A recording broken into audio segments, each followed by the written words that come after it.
حضرت علقمہ کی بیوی نے پیغام بھجوایا کہ علقمہ سکرات میں ہیں، کلمہ نہیں پڑھا جا رہا۔ ہمارے نبی تیزی سے گئے، دیکھا تو آگے وہ صحابی، تو آپ تشریف لائے، آپ نے کہا قل لا الہ الا اللہ، کہا لا اقدر، نہیں پڑھا جاتا۔ پھر آپ نے پوچھا کون زندہ ہے اس کے ماں باپ نے؟ کہا یہ والدہ زندہ ہے۔ ناراض ہے؟ کہاں؟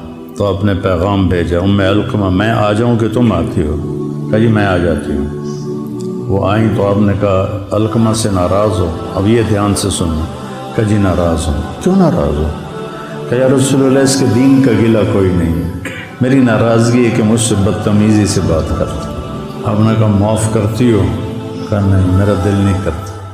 آپ نے کہا میں بلال سے کہوں لکڑیاں اکٹھی کر کے اس کو آگ لگا دے، پھر سفارش کرو گی؟ ہاں پھر تو میں کروں، اگر تو نے معاف نہ کیا تو یہ اللہ کی آگ میں جلے گا۔ پھر کہا جی پھر میں معاف کرتی ہوں۔ آپ نے کہا قل لا الہ الا اللہ، ان کی زبان سے لا الہ الا اللہ نکلا اور جان نکل گئی۔